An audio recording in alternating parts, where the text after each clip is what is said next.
بسم اللہ الرحمن الرحیم۔ 5ویں پارے میں اللہ تبارک و تعالیٰ نے پہلی آیت میں اس عورت کا ذکر کیا ہے جس عورت سے نکاح کرنا حرام ہے۔ چوتھے پارے کی آخری آیت میں محرمات یعنی ان عورتوں کا ذکر تھا جس سے نکاح کرنا حرام ہے۔ تو یہاں 5ویں پارے کے شروع میں بھی اس آخری عورت کا ذکر ہے جس سے نکاح کرنا حرام ہے، یعنی وہ عورت جس کا نکاح آلریڈی کسی سے ہو چکا ہو، یعنی ایک عورت 2 شوہروں کی نکاح میں نہیں رہ سکتی،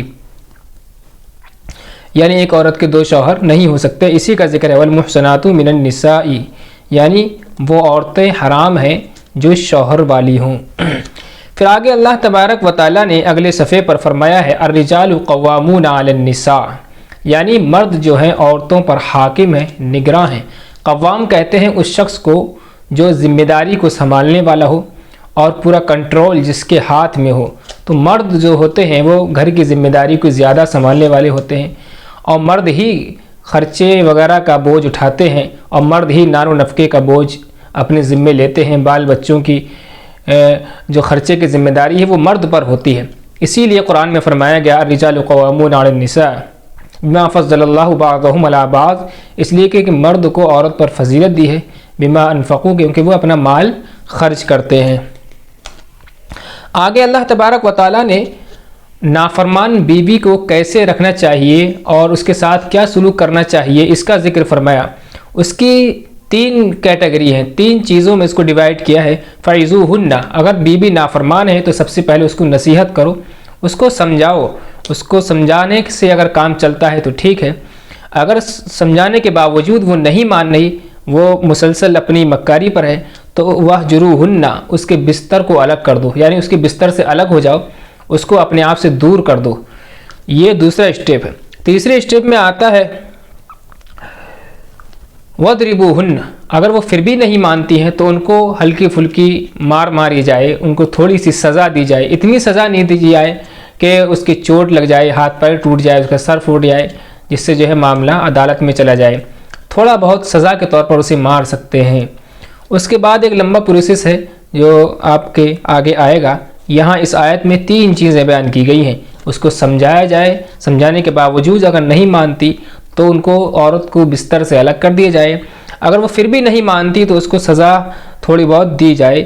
یہ اللہ تبارک و تعالیٰ نے بہت ہی اچھا طریقہ عورت کو سیدھے اور صحیح راستے پر لانے کے لیے بتایا ہے۔ پھر آگے اللہ تبارک و تعالیٰ نے فرمایا ہے وَإِن كُنتُم مَرْضَىٰ أَوْ عَلَىٰ سَفَرٍ أَوْ جَاءَ أَحَدٌ مِّنكُم مِّنَ الْغَائِطِ، اس آیت میں اللہ نے تیمم کا ذکر کیا ہے، یعنی اگر کوئی مریض ہو جس سے پانی نقصان دیتا ہو، یا کہیں ایسی جگہ ہو جہاں پانی میسر نہ ہو، تو 4 میل کے آس پاس پانی میسر نہ ہو، یا پانی تو ہو لیکن پانی کے پاس کوئی ایسے جانور کا آ جانے کا خطرہ ہو جو کھا جائے گا، نقصان پہنچا دے گا، تو ایسی صورت میں نماز کا وقت آ جائے تو آپ جو ہے مٹی سے تیمم کریں، اور تیمم کرنے کے بعد وضو کر لیں، جس کا ذکر اس آیت میں آیا ہے۔ وَإِن كُنتُم مَرْضَىٰ أَوْ عَلَىٰ سَفَرٍ أَوْ جَاءَ أَحَدٌ مِّنكُم مِّنَ الْغَائِطِ أَوْ لَامَسْتُمُ النِّسَاءَ فَلَمْ تَجِدُوا مَاءً، اگر کوئی پانی نہ پائے، فَتَيَمَّمُوا صَعِيدًا طَيِّبًا، پاک مٹی سے وہ تیمم کرے۔ وَأَدُّوا الْأَمَانَاتِ إِلَىٰ أَهْلِهَا، کہ اللہ تعالیٰ تم کو حکم کرتا ہے کہ تم امانت داروں کو اس کی امانت واپس دے دیا کرو۔ اس میں ایک شان نزول بھی بیان کیا جاتا ہے کہ ایک صاحب تھے جن کا نام تھا عثمان ابن طلحہ، وسلم کو کعبے کے اندر جانے سے منع کر دیا تھا کیونکہ یہ مسلمان نہیں تھے۔ تو حضور صلی اللہ علیہ وسلم نے ان سے کہا تھا کہ میں اگلے سال آؤں گا، مکے کو فتح کروں گا، اور میں جو ہے چابی اس کو دوں گا جس کو میں چاہوں گا، یعنی چابی کا اقتدار میرے ہاتھ میں ہوگا۔ جب مکہ فتح ہوا تو حضور صلی اللہ علیہ وسلم نے وعدے کے مطابق چابی ان کو لوٹا دی، یعنی عثمان ابن طلحہ کو۔ اس پر یہ آیت نازل ہوئی تھی کہ امانت داروں کو ان کی امانت دے دی جائے، کیونکہ چابی انہی کے پاس تھی مکہ فتح ہونے سے پہلے۔ جب فتح ہو گیا تو حضور صلی اللہ علیہ وسلم نے وعدہ کر لیا تھا، اس لیے چابی ان کو واپس دی۔ آگے اللہ تبارک و تعالیٰ نے ایک بہت ہی زبردست آیت ارشاد فرمائی ہے یا ایھا الذین آمنوا اطیعوا اللہ واطیعوا الرسول وَأُولِي الْأَمْرِ مِنْكُمْ، یہ آیت قرآن کریم کا ایک نچوڑ ہے، تمام احکام کا ایک نچوڑ ہے۔ اے ایمان والو، اللہ کی اطاعت کرو، اللہ کے رسول کی اطاعت کرو، اور اولو الامر کی اطاعت کرو، یعنی ان لوگوں کی اطاعت کرو جو دین میں بہت زیادہ جانکار ہیں، قرآن و حدیث کا علم رکھتے ہیں۔ اللہ تبارک و تعالی اس پوری دنیا کا حاکم اور داتا ہے، وہ براہ راست تو ہم تک کوئی بات نہیں پہنچا سکتا، یہ ممکن تو ہے لیکن ایسا ہوگا نہیں، تو حضور صلی اللہ علیہ وسلم کو ہمارے لیے اس درمیان میں واسطہ بنا کر کے بھیجا کہ اللہ تبارک و تعالیٰ کی باتیں حضور صلی اللہ علیہ وسلم تک پہنچائی جائیں گی، اور حضور صلی اللہ علیہ وسلم اس پر عمل کر کے دکھائیں گے اور لوگوں کو اس کی تاکید کریں گے۔ اب حضور صلی اللہ علیہ وسلم تو عربی تھے اور ہم لوگ اعجمی ہیں، تو فقہاء اکرام نے اس کو بہت ہی آسان طریقے سے ایک ایک مسئلے کو کھول کر کے لوگوں کے سامنے بیان کیا، اس لیے حکم ہوا ہے کہ تم فقہاء کی مانو، یعنی ان لوگوں کی مانو جو قرآن حدیث کے جانکار لوگ ہیں۔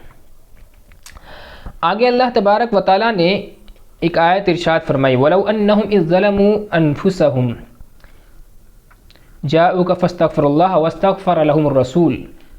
اس کا ترجمہ یہ ہے کہ جب وہ تمہارے پاس آئے اور جنہوں نے اپنے اوپر ظلم کر لیا ہو اور وہ مغفرت طلب کریں، تو اللہ کے رسول صلی اللہ علیہ وسلم کو چاہیے کہ ان کے لیے مغفرت کریں اللہ تبارک و تعالیٰ سے۔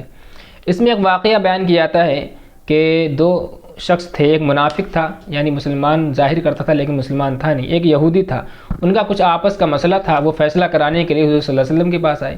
حضور صلی اللہ علیہ وسلم نے فیصلہ یہودی کے حق میں کر دیا۔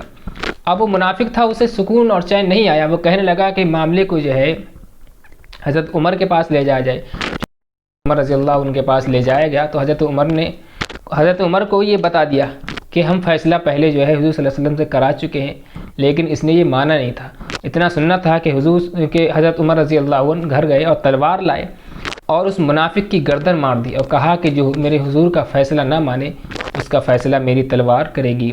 تو اس میں ذکر ہے اس آیت میں وَلَوْ أَنَّهُمْ إِذْ ظَلَمُوا أَنفُسَهُمْ، جب وہ اپنے اوپر ظلم کر کے آئیں، جاءوكَ وَاسْتَغْفَرَ لَهُمُ الرَّسُولُ، تو اللہ اور اس کے رسول کے لیے مغفرت کریں۔ آگے اللہ تبارک و تعالیٰ نے فرمایا اولئک الذین انعم اللہ علیہم من النبیین والصدیقین والشہداء والصالحین۔ سورہ فاتحہ میں ہم نے پڑھا تھا صراط الذین انعمت علیہم، ان لوگوں کے راستے پر چلا جن پر تو نے انعام کیا ہے۔ اب انعام کس پر کیا ہے اللہ نے؟ اس کا جواب اس آیت میں ہے کہ یہ وہ لوگ ہیں جن پر اللہ نے انعام کیا۔ کون؟ من النبیین، نبی جتنے بھی انبیاء ہیں نبی ہیں، والصدیقین اور صدیق ہیں یعنی نبیوں کے ماننے والے، نبیوں کے جو ساتھی ہیں، والشہداء اور شہید ہیں جو اللہ کے راستے میں شہید ہو گئے، والصالحین اور نیک لوگ ہیں یعنی اللہ اور اس کے رسول کی اطاعت کرتے ہیں اور سنتوں پر عمل کرتے ہیں، یہ وہ لوگ ہیں جن پر اللہ نے انعام عطا فرمایا ہے۔ آگے اللہ تبارک و تعالیٰ نے قتل عمد کی سزا بیان کی ہے۔ فرمایا اللہ تبارک و تعالیٰ نے وَمَا كَانَ لِمُؤْمِنٍ أَن يَقْتُلَ مُؤْمِنًا إِلَّا خَطَأً، کہ مومن کی یہ شان نہیں ہے کہ دوسرے مسلمان کو قتل کرے، یعنی ایک مسلمان دوسرے مسلمان کو قتل کرے، یہ مومن کی شان نہیں، ایسا نہیں کرنا چاہیے۔ لیکن اگر کوئی کسی مسلمان کو قتل کر دے تو کیا ہوگا؟